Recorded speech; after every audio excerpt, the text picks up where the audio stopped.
Okay, good evening everyone. Welcome to the last lecture of this academic year. This year's Sliver lecture series themed Architecting Matters. In the past 3 lectures, we had speakers who shared their insights on matters, right? Either how they treat matter as something more physical, or they take on matter as a sort of affair, right? So tonight, as you can see, we already have Jeannette Kuo giving the lecture on the matters of the choice. Jeannette Kuo is a funding partner of Karamuk Kuo, a Zurich-based architecture firm, and she's also professor of architecture and construction at TU Munich. Her research and work focus on integrated design, looking at structures, climate, and culture in the holistic design of buildings, from multi-unit housing to cultural infrastructures. The work of the office spans across different scales and typologies, operating at the intersection of spatial concepts and constructive technologies to approach architecture from its most fundamental sources. Built work including the International Sports Science Institute in Lausanne, the Weiden Secondary School, and the House on a Slope. Jeannette has also published widely, including the 2-volume research on workspace typologies, a typical plan and space of production. The office also published on the recent Croquis monograph, 196. Before teaching at TU Munich, she has taught globally, including Harvard GSD, EPF, MIT, and UC Berkeley. Without further ado, let's welcome Jeannette for the lecture tonight.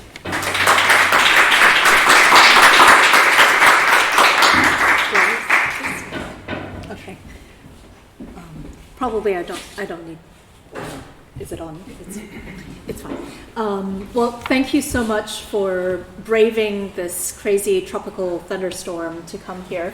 I really appreciate that you guys are coming to see the work that I have to show. I think I'm just going to maybe spend a little bit of time talking a little about this topic and our kind of approach, let's say, to design and the idea of, which, for us has been kind of, I would say, preoccupying us for a bit is, of course, how we make the choices we make and what that means. So, if we think about it, of course, design is not a hard science. Usually there's not just one answer. And in fact, that's what really makes our profession exciting and, makes what we do, in fact, challenging as well, is that it relies on a certain sort of calibration between things that are sort of known sciences, traditions, rituals, maybe even common sense on the one hand, and then on the other hand, things that we actually cannot predict or foresee, that relies on speculation, on projection, really on thinking about things that are not, in fact, physical. And so each step of the way within the kind of design process, we're forced to make choices, the kind of red pill or the blue pill.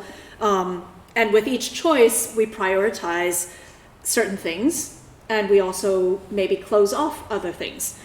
And so this question of how we make those choices and what allows us to maybe also keep a kind of open system in the way of thinking about space, or in the way of thinking about the use of architecture and the evolution of architecture, for us becomes a kind of interesting contradiction. Because of course, when we build with materials that are solid, we build with things that stay, that, especially if we are really thinking about, the resources that we have, we want those buildings to last.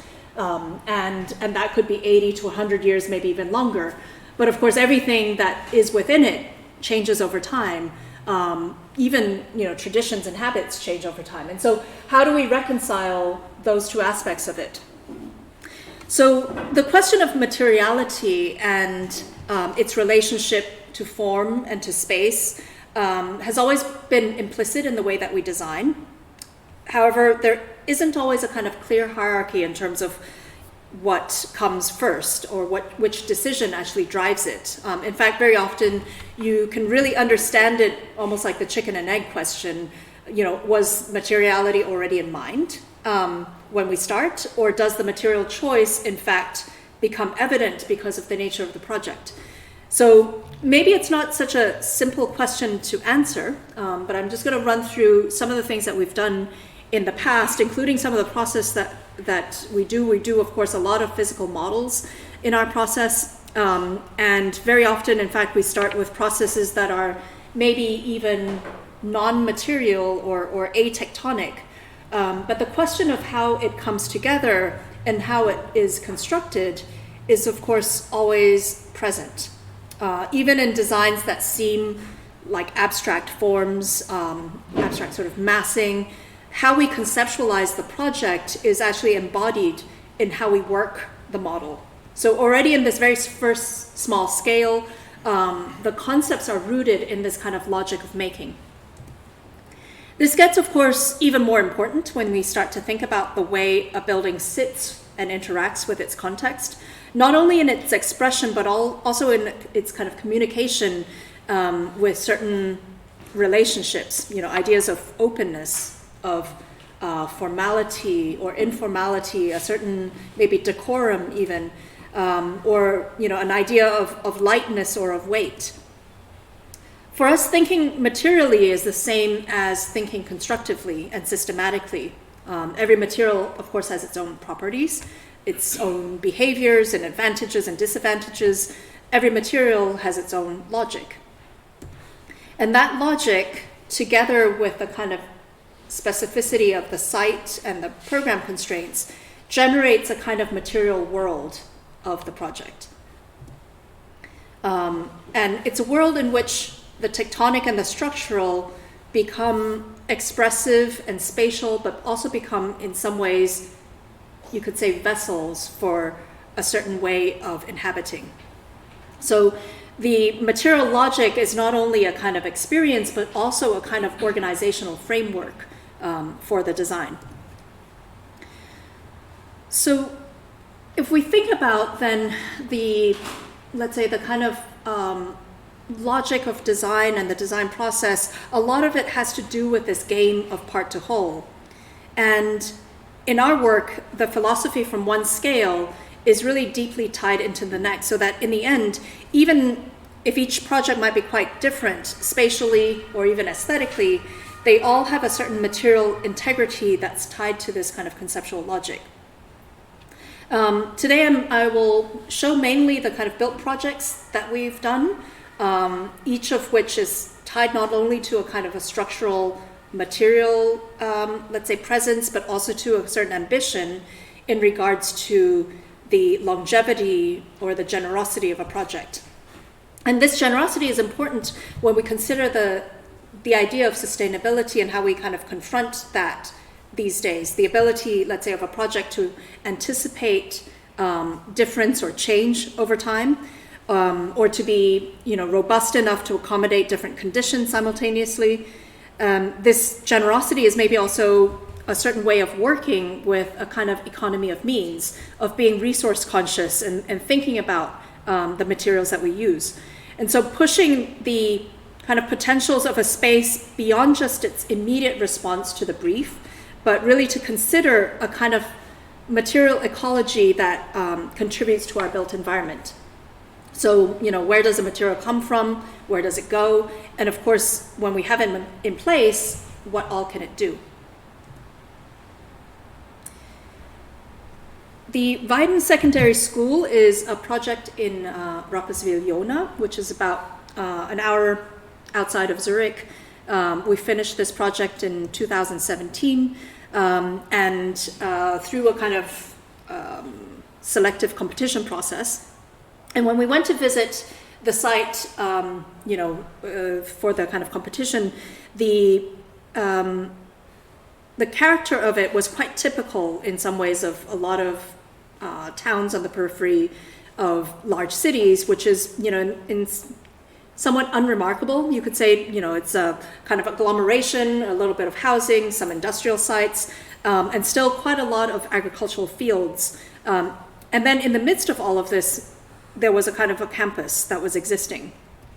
And this campus was actually quite surprisingly peaceful. It seemed, in fact, like a large park.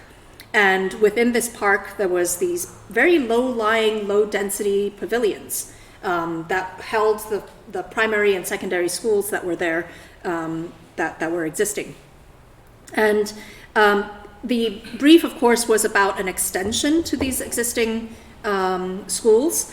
The original secondary school had a capacity for about 9 classrooms, and the new program called for 24 classrooms and a double sports hall that could be placed actually anywhere on this campus, but that needed essentially to be, part of this ensemble. So we had a couple of challenges. One, of course, how to add a building that's 3 times the scale of the existing without completely destroying the kind of atmosphere of this park, but also how to create a stronger identity with the existing campus and still, let's say, establish a certain expression of our own. So we decided, in fact, that the solution of least impact was to create a singular, larger volume, to stack all of the classrooms on top of a kind of sports hall, and in doing so, to essentially reduce the footprint of this new building. So the existing plinth would be kind of an extension of the kind of existing infrastructure that was there, producing a kind of common entry court for the 2 buildings. So the new building would be on the ground floor, a kind of concrete base that would then be topped with these 2 floors of timber construction. So spanning the classrooms over the gym meant that the floor plate was deeper than usual. We took this actually as an opportunity to regain a space that actually wasn't asked for, that wasn't actually in the brief, but that for us kind of completely changed the equation in terms of the use and the organization of the school. So instead of corridors leading to the classrooms, which was quite typical and which was, what was in the existing school building, we introduced this kind of grand central hall. So each level had this hall that was on a typical day kind of study space that would be, the spill-out zone for students either waiting for classes or maybe even being used in between classes. But that these spaces could also be used and appropriated for other events throughout the school year. In fact, after we built the project, they started introducing this tradition of a kind of class breakfast that would take place within this hall. So they would set up a very, very long table, have all those kind of students and teachers essentially have a kind of breakfast in there. But it could also be used for, parents' nights, exhibitions, things like that, that could take place over the course of the semesters. And the timber structure is exposed, but painted. The beams giving this kind of very strong texture to the ceiling that would unify the experience of the entire floor. And then within this kind of large plate, we would have a few moments where courtyards would essentially sort of bring in light and break down the scale into, let's say, a kind of sequence of spaces that would be more intimate, so that when you when you walk through the space, it sort of opens up as you go through. But it still, has pockets of areas that would allow for retreat, so you would be able to kind of gather with friends for studying and things like that. That produces areas also as extensions to the classroom. The teachers, in fact, when we last visited, were very excited, in fact, of using this space also with the students as kind of breakout areas where they would have group projects happening outside of the kind of classroom space, and kind of use the space sort of more fluidly between the classrooms and this kind of hall. The courtyards themselves were spatially also almost like rooms. They, in fact, inverted a little bit this kind of relationship between inside and outside. These photos were taken, of course, quite early on before everything sort of grew in, before they even, moved into the building fully. So now it's in fact quite lush in this courtyard. They even brought in their own potted plants and really inhabited the space. But the outside also becomes this very sort of intimate room within this larger field. And then around the kind of periphery of every floor, the classrooms are then connected by this kind of enfilade. So you could really, use classrooms together, that they would have essentially collaborations between different classes, or even kind of tandem teaching that allows for a kind of flexible pairing of the rooms. But also in a way, the idea that the students would be always conscious about other things that are happening parallel to them, that there is a consciousness also of this kind of overall system of the collective infrastructure, but also of what goes on in other parts of the school as well. So the beams in some ways continue, for example, into the classrooms, but also beyond to create again this kind of sense of continuity. So you see here, for example, the beams coming out to the egress balconies that support these egress balconies. This is actually a kind of, let's say, a neat trick. In order to use that space in the center, we had to essentially not think of it as the fire escape. So the fire escape happens directly to the outside from every classroom. You can go out and therefore the loose furniture and things like that could be within this grand hall. And then on the ground floor, there would be the lobby, the teachers' rooms, conference hall, all sort of wrapped around the sunken gym that would create this kind of immediate visual exchange and also adjacency. It's something that is a little bit unexpected, because usually the gyms are either in a separate building or maybe underground or on a completely different floor, where you wouldn't really know what's happening inside. But here this becomes the, I almost tilted this whole thing over. Yeah. So the gym actually becomes this kind of way of activating the ground floor, activating also the school in a way that when you come in, immediately you're greeted with a kind of daily activities. It also is now, quite popular with local sports clubs. So adults would come to use it in the evenings or in the weekends to also make use of the facilities. And this gym, in a way, really becomes a kind of a central part of the school, that it really becomes this moment where also students are curious about what's going on, and the kind of activities that are happening in there that sometimes even goes beyond just the typical sports. And so we were also very interested in these types of split screen moments where two worlds kind of collide.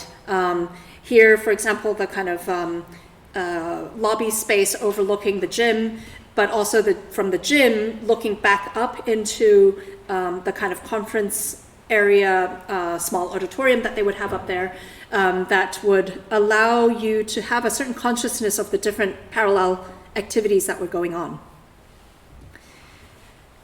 So again, here, while we are on the ground floor, which is mainly concrete because of the kind of sunken nature, or in the lower levels because of the sunken nature, and also because of the weight, of course, that it has to bear with the two floors above, we have these concrete beams, but they are also consciously expressed in a pretty similar way to echo a little bit the logic of what goes on above.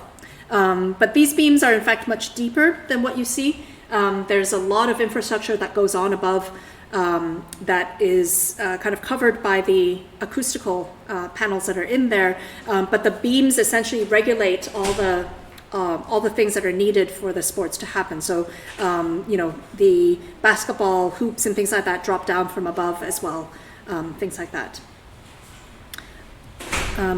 So, while stacking the classrooms meant producing a building of a certain height or a certain scale, what was surprising was that despite the size, the building becomes a kind of logical anchor to this kind of existing campus and becomes also a way of defining this otherwise very large open space that they had. So that there was, in fact, a certain intimacy that was gained from having that, and a certain definition also to this exterior space that was shared with the rest of the campus.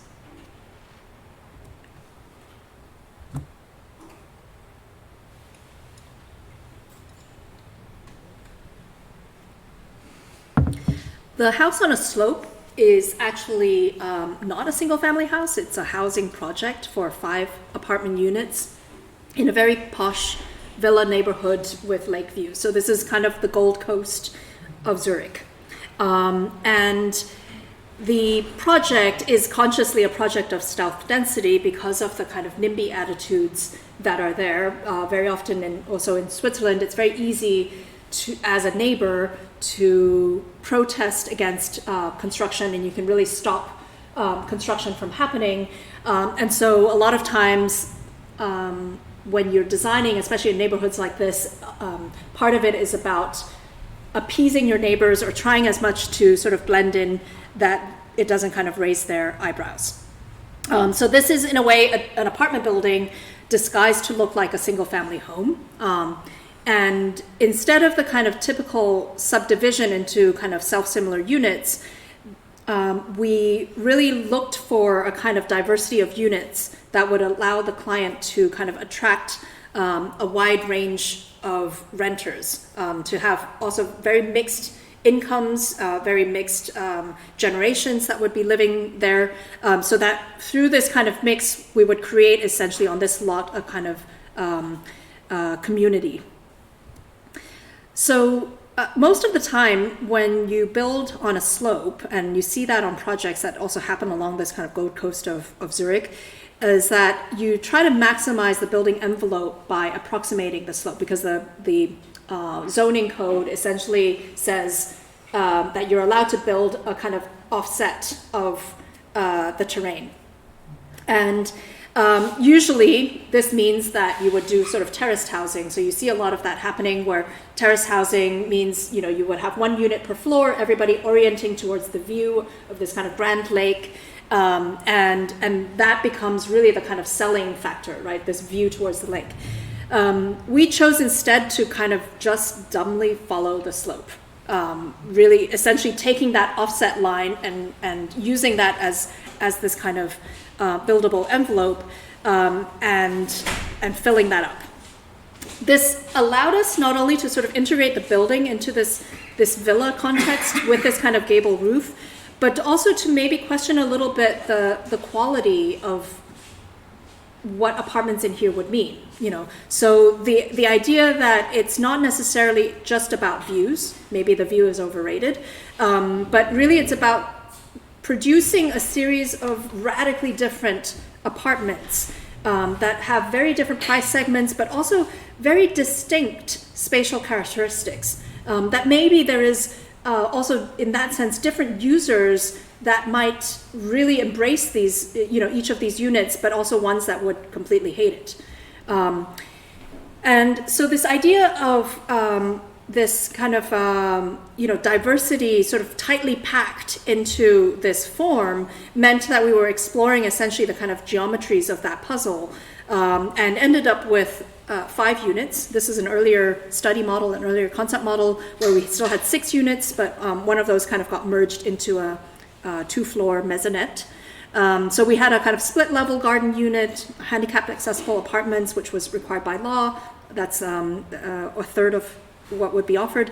And then also, you know, this kind of duplex maisonette type of apartment.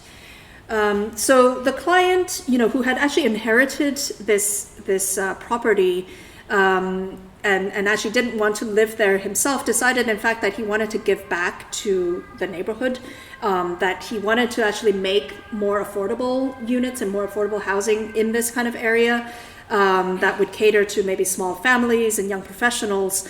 So these are intentionally smaller unit types, And you can see in here this kind of diagrams where the spatial characteristics are maybe driven by the relationships of the common areas. So you would see, for example, the garden unit has the living and the dining sort of facing out onto the garden.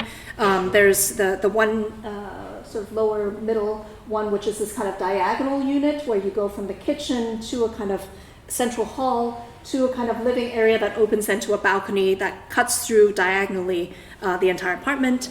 Or, you know, for example, the one of my favorites, which is the one that stretches the entire length of the building from the street all the way to the garden and sort of steps with the landscape that way. So each apartment has at least 2 exposures. And each apartment also has its own private outdoor space. We were also quite conscious that, you know, the kind of outdoor space that was the garden would not be privatized by any single unit. So even the garden unit has its own sort of balcony. And all of these apartments are then packed very, very densely into this kind of larger whole around this shared circulation core. And the landscape is intentionally low maintenance. The slope runs naturally with, you know, only 2 sort of geometrical interventions, 2 very clear circles. So the one above is actually to negotiate the slope in order to introduce a kind of ramp that would get you into the main entrance, so that becomes handicap accessible. And then the other one, which is this kind of larger circle in the garden below, becomes this kind of common gathering space. So this is a place where all the units, you know, can come. They can use it for children playing or for their, you know, weekend barbecues and things like that. And that becomes really the also a kind of meeting point for the residents. This was one of the last study models. We do, you know, models also all throughout all the different phases of a project, this being even up until the last sort of construction documentation phases, where we were studying essentially the kind of pigmentation of the concrete. So we use concrete because the building would be able to sort of sit into the ground. But we added essentially a kind of pigmentation to it so that it would have a richer texture and also a sort of more velvety image of it. And here you see the building from the street after it was built. So in fact, it really looks quite similar to all the other houses that are along that street. So right next to it, this kind of salmon-colored house, that's a single-family house. And you see that this really blends into the neighborhood. And very often, if you didn't know, you would, you know, when you're walking by, you might even think that this is also a single-family house. But maybe when you start to get closer, you might realize that there is something a little bit unusual, perhaps. You might realize also that it starts to fall away with the landscape, and that there seems to be maybe more going on inside. So, you know, from downhill also, you don't quite see the entire building at any one point. In fact, the roof, for example, is the thing that maybe is the most prominent. It's this very impossibly thin plane that looks almost weightless.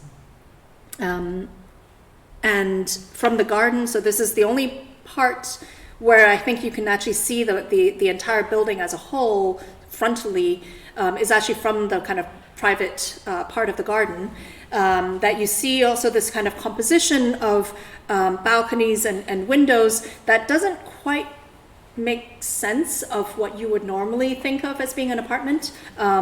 Usually you think of apartment buildings having very kind of regular openings and rhythms and things like that. And this was intentional in a way also for us to essentially mask the apartments inside. So you don't really know when one apartment stops and when the other begins. You also don't really know that there's actually 5 apartments inside. So you really see this as a kind of a giant house. And when you start to go inside, this is the kind of common stairwell of the apartments. It's all very simple, very straightforward. trying to, of course, be conscious about the budget for the client. It's just raw materials that are exposed, exposed concrete, galvanized steel, railings. But there are a few kind of, playful moments, let's say, like the cluster of lights that kind of creep up the walls, the green doors, or also these kind of curved steel rods that are the guardrails that kind of give a certain lightness or expressiveness to these very, let's say, perfunctory types of elements. So I'm just going to quickly take you through these apartments in a way to also give you a sense of how different they are. Again, it was not supposed to be about, the generic market rate housing. It's much more about, the idea that with a certain diversity, you also create maybe a certain identification with ways of living, or people that are maybe interested in certain ways of living. And so there was always this kind of effort also to find things that maybe take us out from the stigma or the association with living in an apartment. So this one is the garden unit, which is, which has this kind of open kitchen and living area that opens towards this kind of common backyard. But the living area even feels like it's really sunken into the ground. You feel like you're really part of the ground and surrounded by nature, and in that sense, kind of protected by it. There's also an adjacent room to that, which can be used as a bedroom or a study, that you can also look out from there into multiple directions and beyond. The unit above that is this kind of handicap accessible unit on the ground floor that has this diagonal living space. It's maybe the largest, but also maybe the most bourgeois, you could say, because of this high ceiling. Here you're just entering into the apartment in this kind of middle hall. And from the central hall, you would look towards this kind of tall living room space, and also towards the kitchen, which has this picture window to the outside. And here now from the kitchen, looking again diagonally back through the different spaces, so that if you were, for example, cooking, you could be watching the kids that are playing in the hall, or talking to the guests who might be also, lingering in the living room. And so the idea, of course, is that we provide a set of rooms of a certain scale that the users or the inhabitants could essentially appropriate it in the way that they that suits them the most. So we didn't define anything necessarily through function. The kitchen is large enough to have a dining table, but also this hall could be used as a dining area as well. And this, of course, as a typology, comes from much earlier, maybe 18th and 19th century types of housing, where there is this in the German word Diele, which is this kind of hall that you come into where you drop your hat and your shoes. And in this case, it just becomes slightly more enlarged to accommodate also other possibilities. When we go further up in the building, there are a couple more apartments under the roof. So this one, for example, stretches the entire length of the building, terracing down with the landscape. And so here you're just sort of entering into the apartment.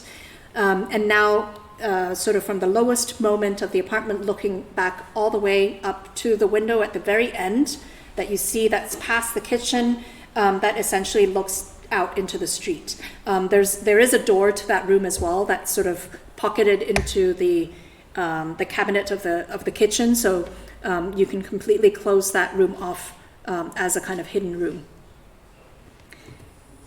And in Switzerland, I don't know if that's the case here, but in Switzerland, you don't need railings for height changes that are less than 90 centimeters. And so that allows us to do things like this, that has a kind of a spatial continuity between these kind of terraced areas of the apartment.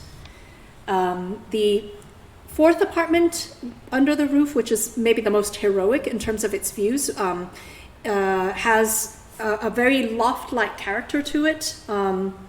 There's a bedroom in the back, but otherwise it's this very open plan, and has a kind of open kitchen and dining that steps into, again, a kind of more living area that then continues seamlessly into this balcony that's outside and underneath this roof.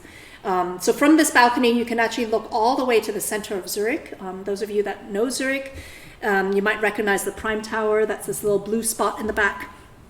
And in here, the roof was maybe, not even necessarily in terms of like just merely protecting. I mean, of course, it's for protecting the balcony, but it's also to some degree of framing the view, of framing this kind of experience as well, as you're on this balcony, so that you're not so exposed to all the elements, but really that you have a certain relationship also to the house as you look out.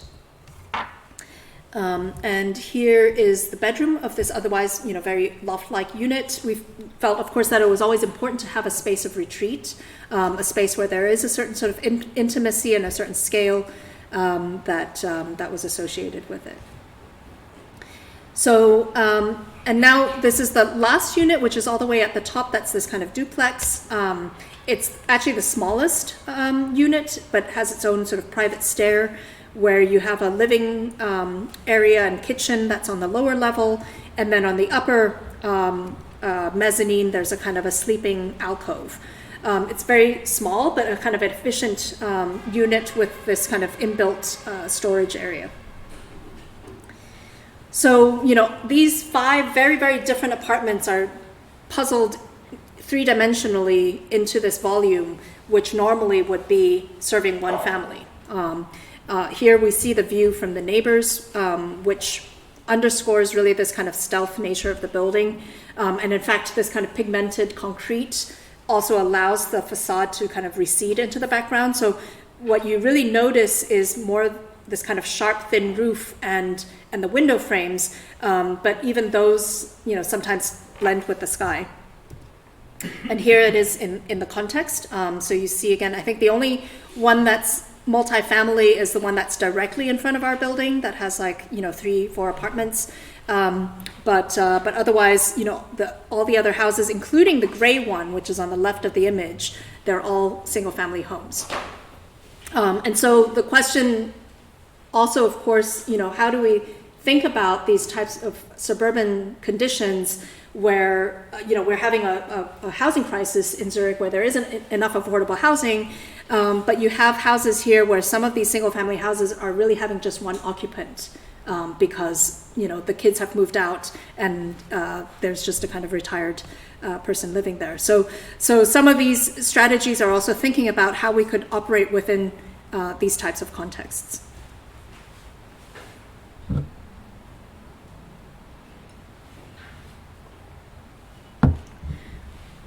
The Institute of Sports Sciences is a project that we won through an open competition in 2013.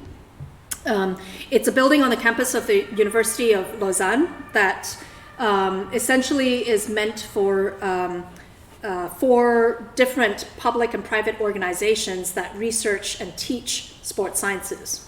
So they do, sort of sports management or organize Olympic events for university level and things like that.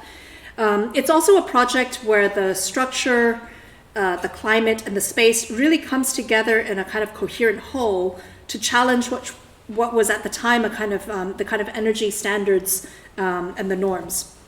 So again, on first glance, it seems like a very idyllic site with kind of sweeping views of Lake Geneva and the French Alps across.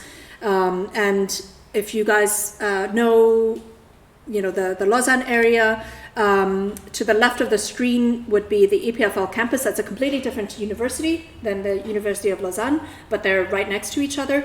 And then basically 5 minutes down the road would be the Rolex Center from Sejima. So it's a very prominent site, very exposed, but the campus was characterized by buildings like these. So these were done probably in the late 60s, early 70s, really large sort of behemoths with these kind of crusty fortress-like plinths that didn't have much to do with the landscape and also didn't feel very welcoming in a way. So we thought that, with this new building, we should also maybe introduce a new language, something that maybe was a bit more of a counterpoint that's modern and self-confident, but also not necessarily a complete rejection, let's say, of their campus master plan that called for these sort of lone-standing buildings. And so we went for something that was maybe going for a certain lightness, a quietness that maybe is even hovering in the landscape, and that to some degree we could imagine as a kind of wolf in sheep's clothing. So if we think about the typology, this is essentially a kind of office building because it's mainly, offices for the professors, the researchers. There are some classrooms in there. There's an auditorium, things like that, but it's mainly, a lot of workspaces. So when you think of office buildings of this size, which is about 35 to 40 meters in depth, the usual response is either to fill the center, where you don't get any daylight. You would fill that center with this kind of massive core, or you would make a void. And in both cases, these are quite known typologies, maybe quite expected. And we were interested in therefore rethinking the problem of this center. What would happen if the center, in fact, was both the kind of infrastructural core as well as the kind of spatial experience, the collective experience of this institution. So conceptually, we imagined the project in two parts, a kind of hyper-rational and flexible ring of workspaces, and then this very porous mass of service and shared spaces inside. So the outer ring would accept certain conventions of office planning, the kind of modular grid based on the facade that would allow for different sizes of offices that could be redistributed in the future. So if a professor left, then they can kind of reorganize, or maybe they have their institute would grow, and then they would actually have more offices as well. That would allow for this kind of system of repartitioning in the future. And of course, this less than 5 meter depth also allowed every workspace to have optimum daylight, also for kind of efficient distribution of the infrastructure from this kind of corridor space, so that everything could work despite any changes that would happen in the future. So this kind of rationality, in a way, freed us up to really focus on the core as the kind of architectural, let's say, contribution or the architectural design. So we thought of this core really as a series of interlocking or stacked bars that would create a certain internal landscape. It would be an internal mass that would absorb, spaces essentially that don't need daylight, the kind of vertical shafts or elevators or stairs, but also things like their archives and kitchens and bathrooms. But at the same time, it would also be this dynamic spatial experience, really this kind of heart of the building where these four different institutions could exist, side by side and have a certain consciousness of each other. So the competition program had asked for a kind of architectural response. They didn't define what it was, but they asked for a spatial, let's say, response of creating synergy between the different users of the building. And so for us, this was this kind of internal landscape that would allow chance encounters, informal meetings. As you walk up to your office, you might cross paths with somebody that maybe is not necessarily part of your institution, but that would allow for different conversations to happen. And this space would then be, of course, really kind of rubbing up against the kind of private offices as a kind of counterpoint. And so as you make your way up, and the space begins to open in different directions with different views, you still feel like that there's always this possibility of retreating into your own sort of private, quiet space of concentration. And so there were also, ways in which you could completely sort of close that off or privatize that. It seems very, very transparent most of the time, but of course there's also in these kind of glass walls blinds that could be manually controlled, so that if you really chose to, you can kind of close that off. What surprised us was, of course, that in the beginning they were very skeptical, very resistant to having this kind of transparency. But afterwards, when they moved in fact, very few people ever used the blinds.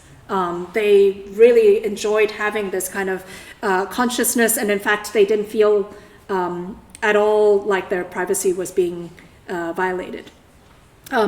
But maybe what's interesting also here to kind of look at is the structural sort of idea of it. So the concrete that you see here, there's two different types of concrete. One, of course, the very sort of thin structure of plates and columns that's in this kind of outer ring. Most of them were even, in fact, prefabricated concrete columns. That is essentially a very lightweight structure. That's then kind of buttressed or stiffened and braced by this inner core. And all of the concrete that you see that's visible here is actually recycled concrete. So 70% of the building is actually made of recycled concrete. The only parts where it wasn't was the floor slabs, because of the structural requirements there. It was a little bit riskier, and so there we went for kind of typical, let's say, normal concrete. So the kind of juxtaposition of these two systems really was meant not just as a kind of a structural solution, but also to produce really a kind of diversity of experiences. So you go from, really sort of grand spaces to very intimate spaces, to spaces where you can also be, essentially curling up and reading a book and having a quite, personal experience. But this is, right now, I mean, it took a while for people to discover it, because on the campus, it's not a building that sort of screams out what goes on inside. But in fact, now it's very, very popular for students to go there and using the spaces to study. So especially towards the end of a semester, it's completely packed. There's not a free table or a free chair to be had. It's being used all the time for that. But also into this kind of rationality, we introduced moments of tactile surprise. So the door handles of the building were designed together with a local artist, Alois Godina. These are, of course, the moments of a building where you really grab onto, the building. And so this idea of having this kind of haptic moment of warmth as you kind of touch the building, and that also something that gains patina over the course of time. On a kind of energetic level, the building is also highly performative. It, in fact, satisfies the highest standards of sustainability in Switzerland at the time. And in fact, one thing that is interesting now, I mean, now it becomes more and more common to think about buildings that are maybe not completely mechanically cooled and mechanically ventilated. But at the time, for a building of this scale, for a building of this typology, it was a very new thing. And it actually required the canton, so the state, let's say, of Vaud, to essentially reject what was at the time the standards and the norms, and to create their own, let's say, standard of evaluation for sustainable measures.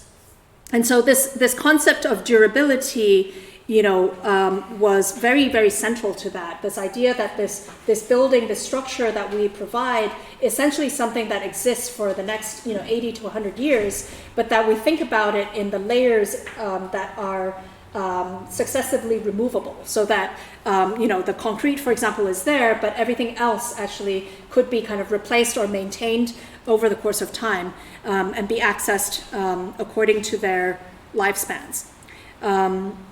And so this idea also of the kind of lightweight partitions, the kind of corridor distribution, all of that falls into it. But the heating and cooling is also done through quite low tech or quite low energy means.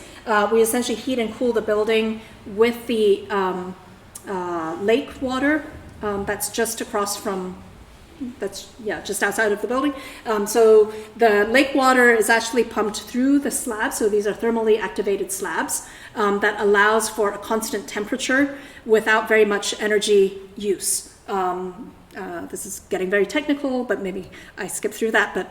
But basically, you get a very even temperature throughout the course of the year, and it also allows us to essentially make the building sort of ventilated manually. So that was a kind of thing where the university essentially decided to take the risk of not providing for mechanical ventilation, but essentially having just simple windows that you open by hand and close again by hand. It just requires, of course, a very different relationship to the users. And so far, we've not had any complaints, even after 5 years of use. And so here you see the kind of informal study areas in the building that's being used, but also this kind of idea that there is a certain material logic that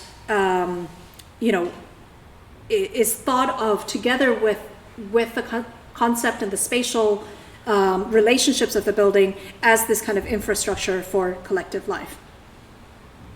So I can either stop here or I can go for one more project. I don't know if we have time, because we're hitting 8 o'clock. I don't know what your stamina is. You're good? Okay. So I'll go. All right, great. Thank you. Well, thanks for hanging out with me. So the last project is actually an interesting one, especially on this idea of time and what it means to build with different ideas of time. This is actually what's also interesting. So the project leader for this project that we recently just completed after 8 years of planning and things like that is actually from Vienna, but from a neighboring competition school of yours. So not this one, but he's from Vienna. But so the Archaeological Center, we won as a competition in 2014.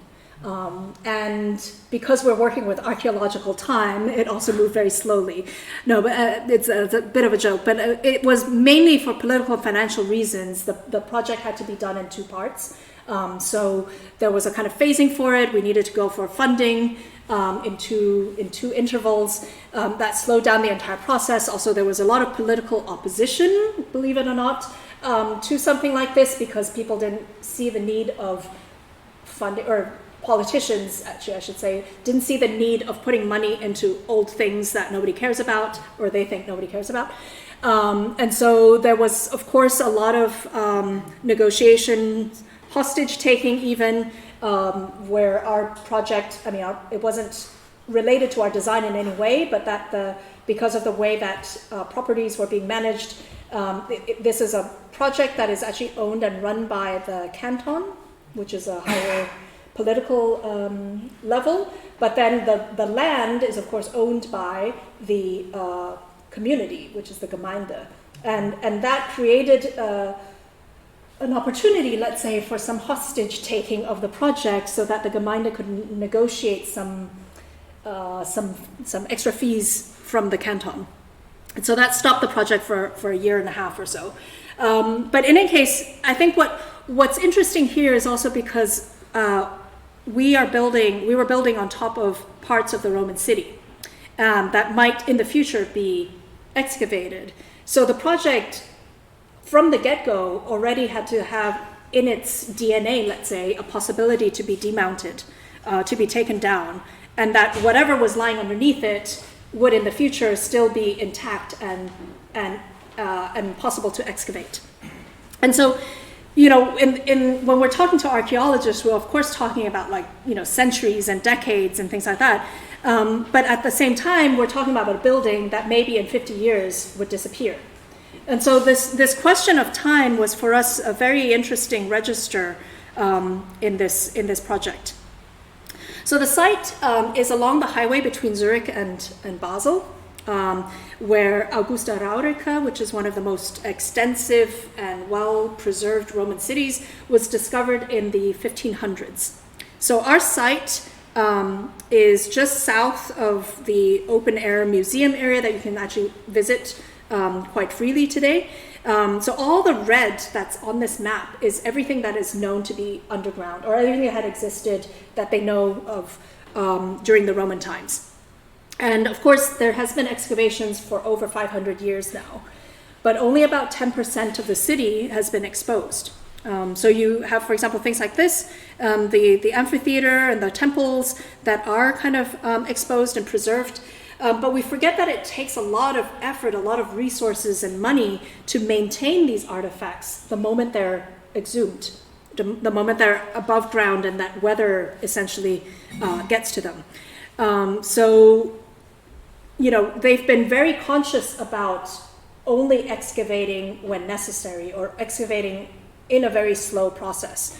But even with that, they currently have already about 2 million artifacts. Actually, in the time that we were working on this project, they gained about 500,000 objects. And that was just in this 8 years. And of course, this collection keeps growing. And that produces a certain logistical challenge, because of course, our building had to absorb all of these artifacts. And that leads to these types of situations. So this was before, of course, the project.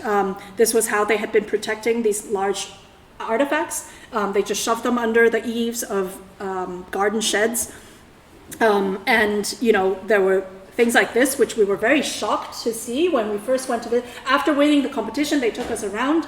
This was, this was how they kept most of their elements. There was not even really temperature control. And so it was shocking to say the least, but beyond the issues of conservation, there was also an institutional challenge. The institution itself had about 60 workers, divided between all the different disciplines. So they had people that were, of course, the archaeologists, the people that ran the museums, the people that did their educational programs. They had draftsmen, actually architects that would draw for them, like all of these things. They had gardeners that would take care of all the kind of areas that the outside. They had people that actually were maintenance workers that worked on repairing, let's say, the monuments, but also building other things for them. I mean, you're talking about a real, huge institution in a way, with a very diverse set of requirements and workspaces. And they had never been in one building together. They were separated, in fact, into more than 11 different locations, into places that they could rent throughout the city, or even some of them were in containers themselves. And so there was never this kind of idea of what does this mean to be a certain institution that was working towards one goal or working towards one identity, let's say. And so the competition was an effort to find a solution under very tight budget constraints, not only for the kind of storage and display of these artifacts, but also to unite all of these people under one roof. And programmatically, we of course had to deal with these kind of crazy differences between workspaces to workshops to labs to conservation labs and things like that, to also things that are highly sort of technical, including an X-ray machine that was in one room. And then there were also these kind of maintenance facilities that I was talking about, and the storage. And of course, the storage, which is more than half of the program, keeps growing, right? So unifying all of this while allowing for change, allowing for their flexibility, was really a kind of central challenge. And so we started thinking about means of storing, logistics, what that could exactly mean in this kind of context. And we came to this kind of juxtaposition of two field conditions. When we think of archaeology, we tend to romanticize it, like the image from the right of Indiana Jones's Raiders of the Lost Ark. But of course, in reality, it's a highly technical science, right? It involves a whole network of disciplines, and it involves also a certain sort of precision and efficiency in terms of how they catalog all the things that they find so that they can actually retrieve it afterwards. So then we were drawn also to this idea of the hyper-efficiency of Amazon warehouses, and this kind of juxtaposition of pitting that against this kind of mystery and the aura that we associate with archaeology. So rather than an object, our first act was to design a system. It was a basic structure, let's say, a kind of organizational logic. There was an idea of this ABAB that essentially would be these bands that allows for, let's say, program spaces versus circulation spaces, so that you would have rooms and departments that could expand and contract over time, but that all the technical services, the circulation would always be guaranteed. And into this field, we would then insert certain fixed infrastructures, stairs, shafts, elevators, things like that, which would help to create certain subdivisions and differentiation that would allow us also to kind of absorb all of the different types of activities that happens inside. And along the facades, you would then find, workspaces that need views, natural ventilation, etc., while, the kind of collective spaces or infrastructural spaces would occupy the center. And then the idea, of course, being that with this banding, you would also always experience in the cross grain as well. So you would always do, while you're crossing through the building, experience really a kind of cross section.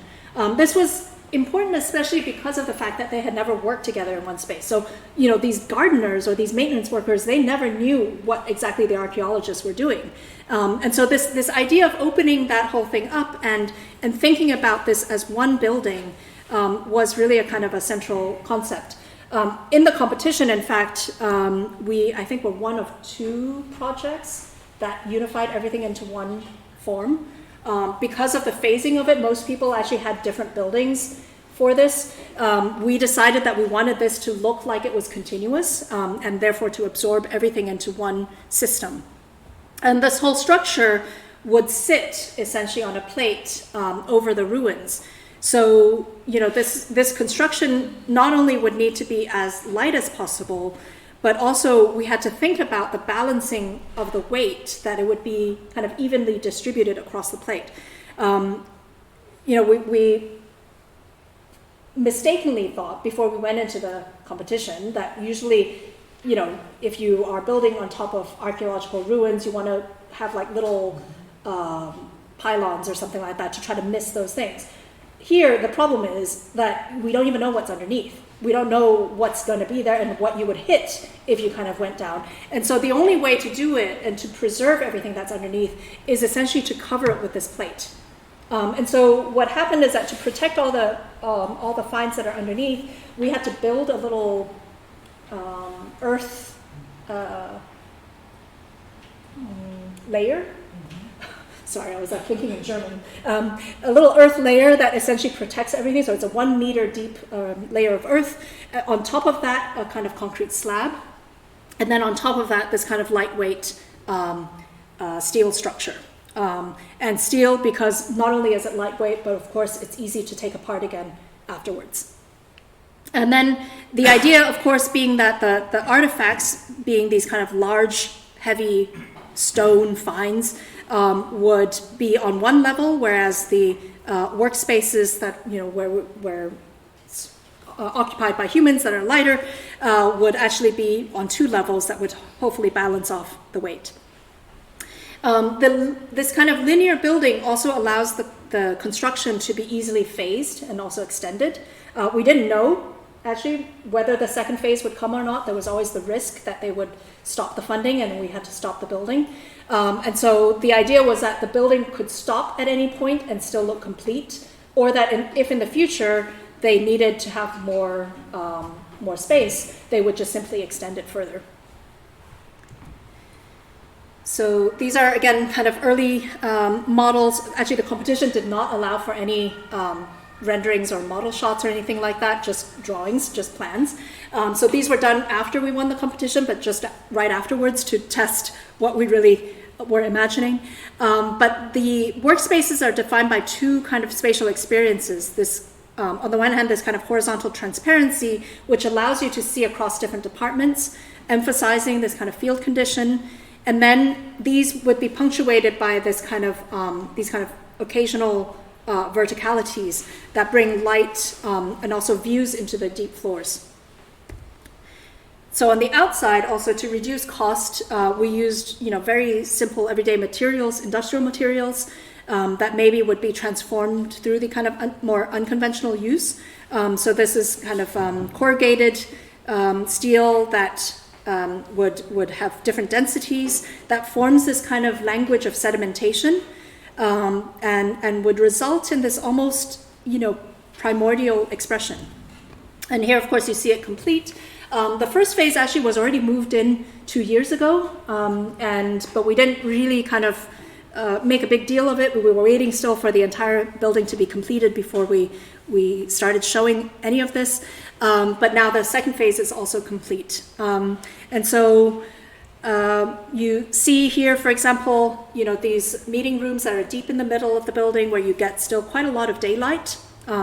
And the kind of visual transparency that goes through, the diagonal views that allows you to sort of catch glimpses of different types of work that happen in parallel.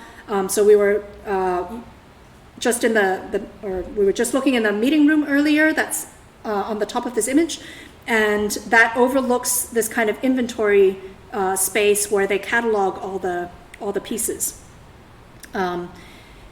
You will also see, for example, we had some furniture that we actually customized. This, for example, where they sit and they wash the pieces that they bring in. Also the lighting, this kind of yellow highlights that we brought into this that kind of gives it a little bit of playfulness, let's say. But also, to some degree, references the kind of industrial typology with this, what they call traffic yellow color.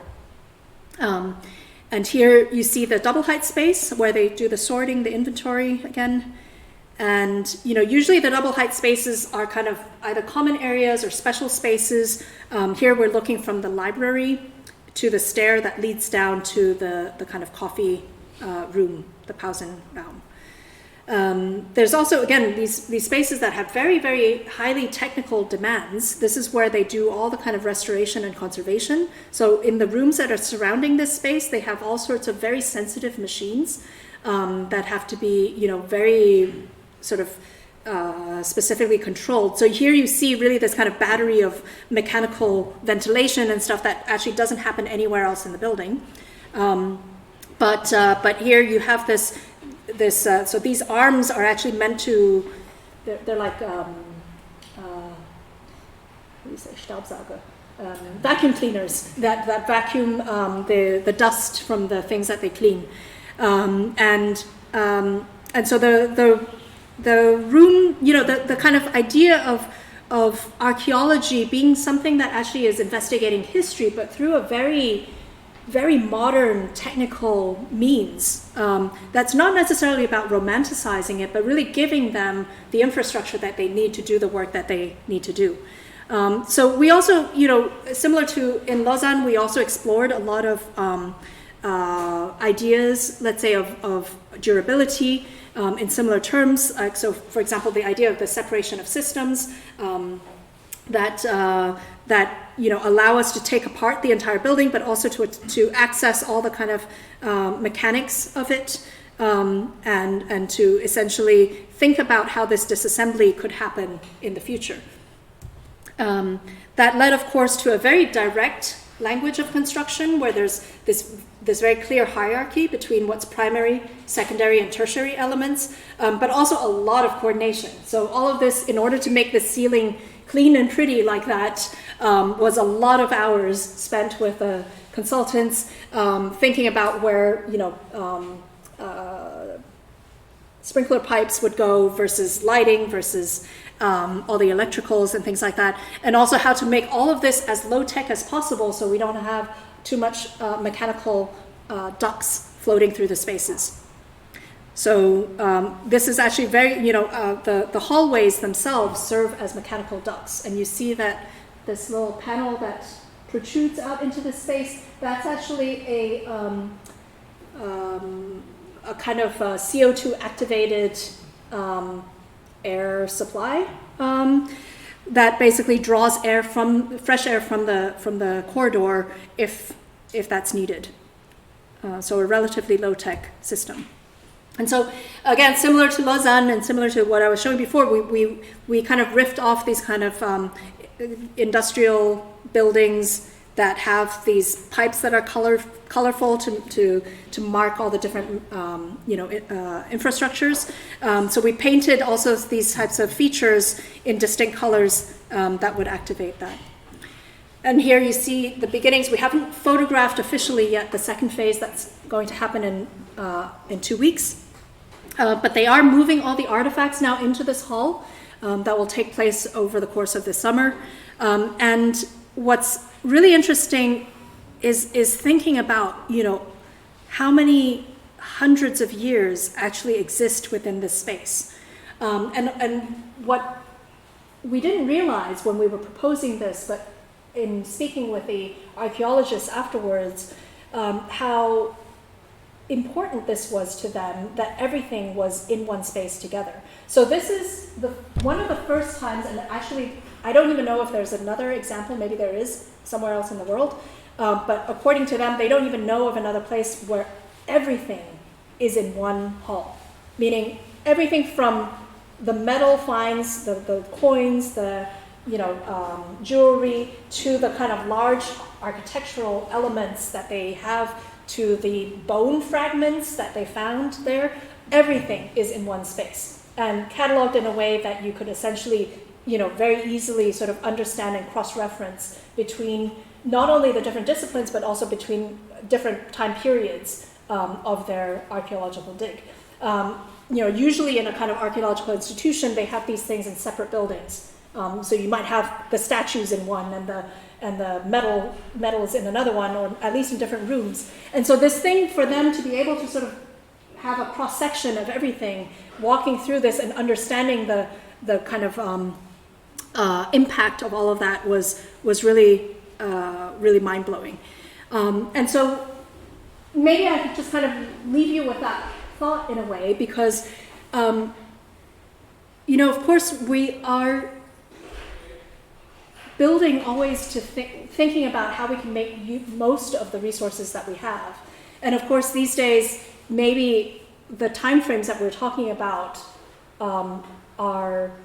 can be quite dramatically different. Of course these days we're talking also about reuse and about maybe even things that are ephemeral and temporary. And so, for us this project was really a kind of a juxtaposition of those two types of conditions, where to a certain degree, we have to start thinking about, well, what drives the decisions that we make? How do we ensure that a project makes the most not only of the materials and the resources that we use, but for the people that actually are going to be inhabiting it after we actually leave the scene? And so this idea of time and the relationship of that to the material nature and the material logic of a building, I would say became more and more important to us as we started to work on these different projects. So thank you very much.